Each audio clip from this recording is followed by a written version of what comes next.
countdown for blast off. X minus 5, 4, 3, 2, X minus 1, fire.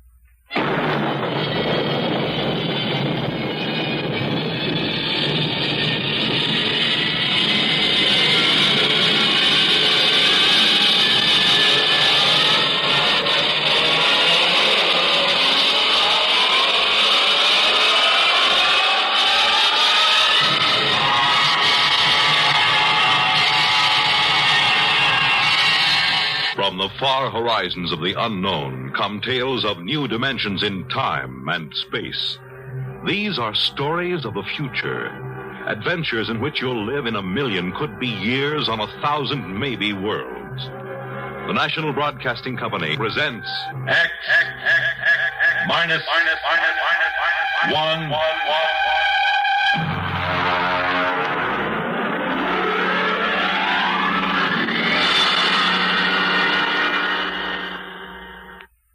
The Haunted Corpse by Frederick Pohl.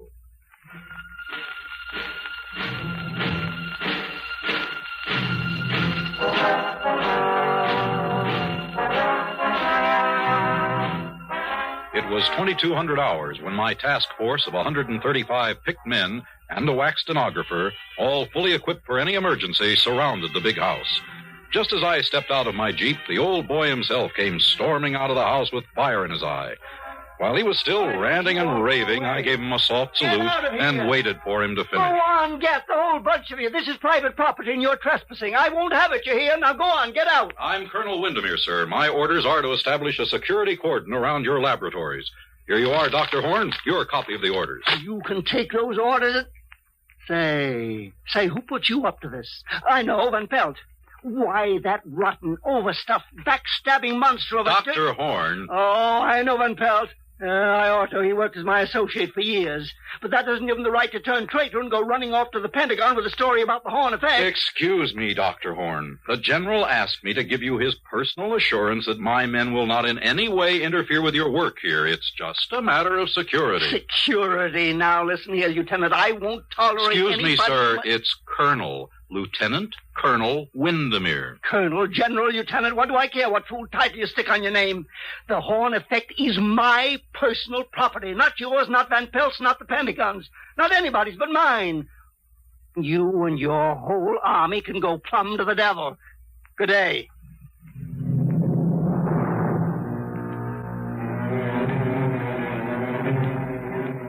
I watched the old man, he must have been all of 85, go stalking back into the house.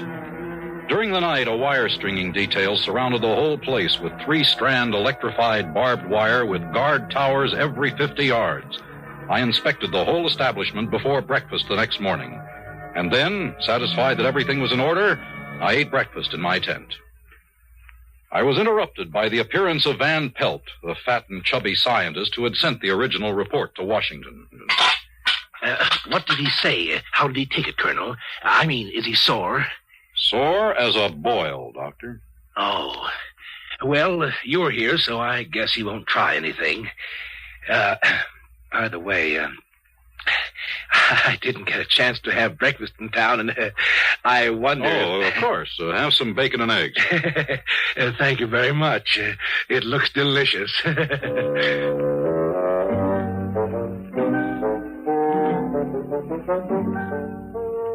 I watched him gobble up the rest of my breakfast. I was beginning to understand why Van Pelt and Horn didn't get along very well. Why Van Pelt finally went running to the Pentagon with his report. Of course, it was my job to keep an open mind, but I couldn't help thinking how I'd feel if my exec, Captain Lefferts, went over my head in that way. No, I couldn't blame Dr. Horn for being angry. At 1400, I went to see the doctor again. I brought along Corporal McCabe, my wax stenographer. Well, what do you two want? Good afternoon, Dr. Horn. I'm here to get your daily progress report. Daily? You want to report every day? Yes, sir. Refer to paragraph 8 of my orders. Corporal McCabe here is an expert stenographer. She'll take down your dictation. Dictation? No, I won't do it. I absolutely will not do it. You'll have to do it, sir. Orders. Why, you and your stinking little two-bit army. I ought to... progress report, you say? Yes, sir. You're going to stick to what you say? I must, sir. Well, I suppose I must reconcile myself to the situation. Now, exactly what is it that you want, Lieutenant? The report, sir, and it's Colonel, not Lieutenant. Just so. The report, all about my work. Is that it? You may speak freely, Doctor. Corporal McCabe has full security clearance. Well, that must make her very happy. Yes, the report. Just so.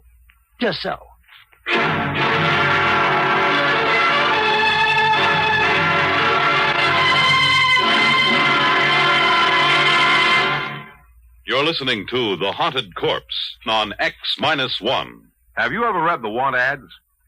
Well, say one morning you pick up your hometown paper and spot an ad which reads, Wanted, for important position with fast-growing concern. Native-born American citizen, male or female, at least 35 years of age. Must be able to give proof of 14-year residence in the United States. Position of 4-year duration with possible renewal. Room and board furnished. Yearly salary, $100,000, with an additional $40,000 for travel and official entertainment, plus $50,000 for operating expenses. Summer residence furnished with paid vacation. Qualifications of applicant carefully checked before position assigned. Now, an ad sounds mighty attractive, doesn't it? But the job it describes isn't a soft one by any means. As a matter of fact, it's probably the toughest job in America. That of being President of the United States. And the first job of each president is to take an oath that he will faithfully execute the office to which he's been named and will, to the best of his ability, preserve, protect, and defend the Constitution of the United States. Yes, the job of being president is a mighty important one, but preserving and protecting the Constitution is even more important, because the Constitution is the supreme law of the land. The president may veto a bill, but if Congress, by a 2/3 majority, passes the bill over his veto, it becomes a law under the Constitution, unless set aside by judicial judgment. Thus, the best interests of the people are protected. That's how your American Constitution works.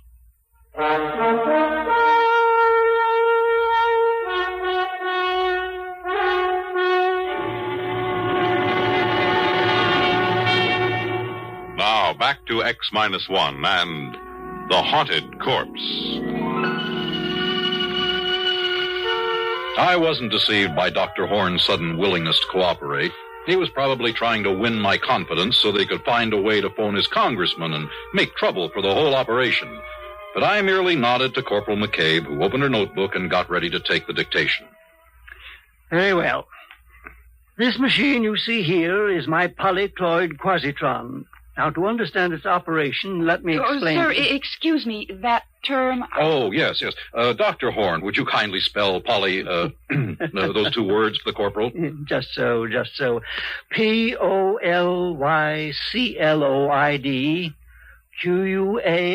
quasitron. Thank you, sir. Just so. Well, now, the various... It was rough going for about an hour. The doctor had to pause every 50 seconds to spell a word for McCabe, who was looking more and more ill at ease. But there was one virtue to this slow pace. I was able to follow it all fairly well. And when the doctor finally stopped, I was ready to sum it up for him. I hope, Lieutenant, that I've made myself clear? Yes, sir. In other words, you've perfected a method of electronically killing a man without touching him. What? Electronically killing a man without touching him? Yes, sir. Just so, Lieutenant, just so. Will you tell me one thing? What in the sweet name of heaven did I say that gave you that particularly stupid notion? Well, sir, that's what you said. It is also what my briefing from General Follansby at the Pentagon gave me to understand. Oh, rubbish. Oh, I see what you mean. Just so. I confess I wondered why you're here in the first place. The government feels that this is a weapon. Of course, sir. Oh, well, now we understand each other. My machine renders humans into corpses. So does a Chip Flint, for that matter. Yeah, but never mind. That is the aspect which interests you. Yeah. Very good. But mark this, Lieutenant. My Quasitron does something no chip flint can do. It removes from the human body that thing which possesses only a negative definition, the quantity that we'll term X, which, added to the body, produces a man, subtracted leaves a corpse.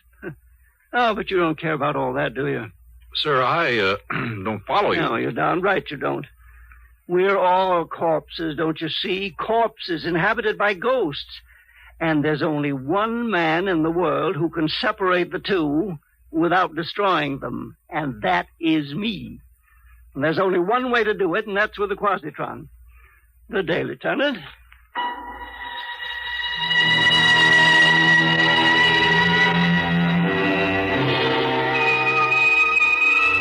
Corporal McCabe and I left hurriedly. I was ready now to make my situation analysis according to orders, but I decided to check one fact. I summoned Van Pelt to my tent that night. No, Colonel Windermere. He's perfectly sane. Perfectly. But he is also dangerous. Particularly dangerous to me. I mean, of course, if I haven't the Army's promise of complete protection. Colonel, that bowl of fruit looks tempting. I wonder if I... help yourself, Dr. Pelt. Thank you. Tasty. Very tasty. Dr. Van Pelt, I must have the straight dope on Horn. What's this ghost business? My goodness, Colonel, that's just the old man's way of putting it. Forget the term ghost if it really distresses you. Now, whatever you want to call this thing in the body, life, intelligence, or whatnot, this is what his machine works on. If he wishes, he can replace this quantity or remove it from body to body. You might call the operation a transference. A transference of personality. Yes, that would describe it.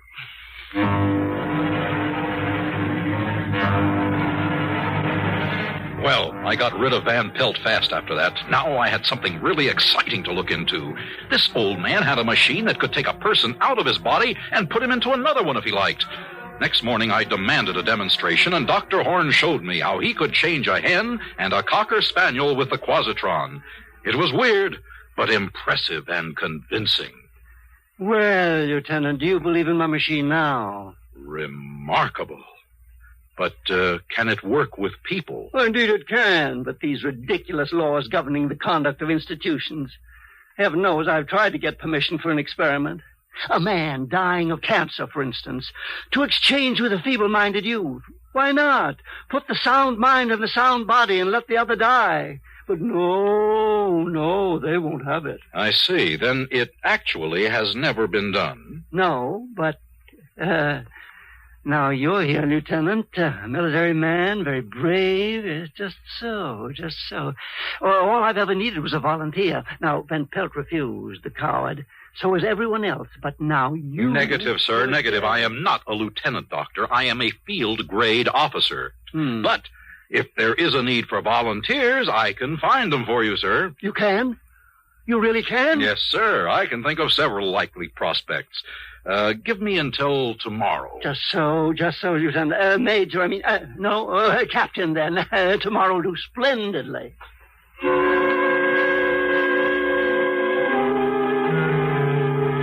My immediate job was to get the volunteers. I would require two. The first was easy, a private in Able Company. I sent for him, and he appeared looking apprehensive.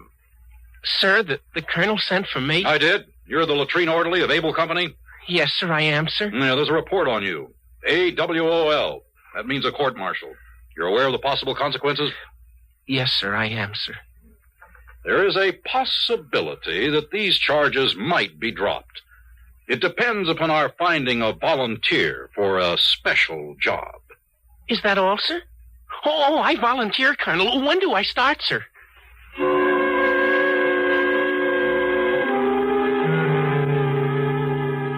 That was one. The second was a bit more of a problem. I thought at once of my executive officer, Captain Lefferts, a fine officer typical of the best leadership type. He had just been married, and he had no desire to be transferred to Saudi Arabia. Let me get this straight, Colonel. Are you saying that if I volunteer for this assignment, there's a possibility my orders might be changed? Captain, I hold your transfer orders in my hand. If you decide to volunteer, I will destroy them. Sir, I volunteer.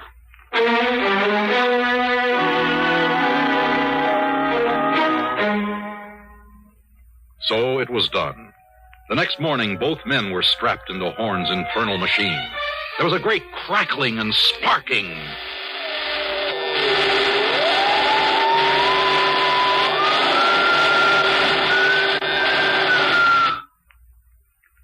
There. It's done. May I speak to my men? Go right ahead, Lieutenant. The orderly first. You, name, rank, and serial number. Sir? Lefferts, Robert T., Captain AUS, serial number 033-39615. Oh, sir, about that transfer to Saudi Arabia. No, that'll do. Good heavens. And now you. Colonel, sir, I changed my mind. If I can't go back to latrine orderly, I'll take the guardhouse, sir. It worked. Addie's men. You really did it, Dr. Horn. Just so, Lieutenant, just so. I really did.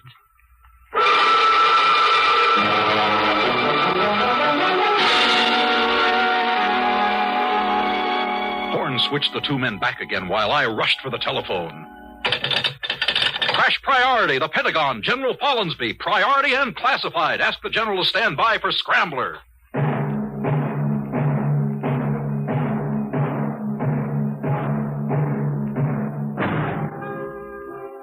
A weapon? This was far more than a weapon. We had the world by the tail.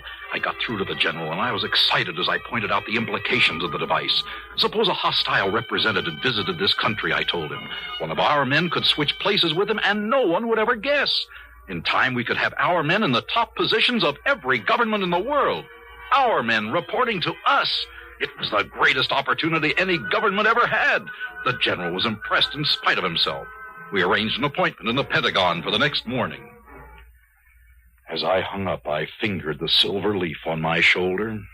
It would soon be a star. Colonel! What is it, O'Hare? Sir, I don't know how to put this. I'm afraid Dr. Van Pelt has gone psycho, sir. Why, Sergeant? What's he done? He's raving, sir. He says Dr. Horn wants to live forever. He says all Horn was waiting for was to make a test on a human being. He says now you've given Horn his test, Horn is going to grab the first human being he can find and, excuse me, sir, this is what he said, and steal his body. Great Scott! Where's Van Pelt now? In the laboratory, sir, with Dr. Horn. Gee, is everybody around here nuts? I saw it all in a flash. Dr. Horn had a brilliant mind, but a worn-out body. He was going to make a switch before his own aging machinery broke down. I had to stop him. Van Pelt was there, literally asking for it. When I opened the door of the lab, I stumbled over Horn's body, dead. He'd already done it. Next to his body sprawled my whack, Corporal McCabe, stunned by a blow on the head as she tried to prevent the tragedy. And there at the machine was Van Pelt, or what used to be Van Pelt, striking the complicated machinery with one blow after another. Too late, Colonel! Too late! Don't destroy the machine! Stop! It's too late, I tell you! Too late! Not that I know who you are! You're not Van Pelt! You're Horn! Get away from that machine! No! Not till it's destroyed! Destroyed! Destroyed! McCabe, you killed him. You fool, you unutterable ass! Wing him, yes. Stop him from smashing the machine, yes, but why did you have to shoot to kill? It seemed the best way. You've ruined everything now. Horn's dead, and so is Van Pelt. The machine is wrecked beyond repair. Sorry, Corporal, but I'm putting you under arrest. Give me that gun. I'm afraid not. You're fundamentally a nice guy, so I'm just going to lock you in here long enough to get away, Lieutenant. Lieutenant? Huh? Horn! You're Dr. Horn! Just so, Lieutenant. Just so. Goodbye.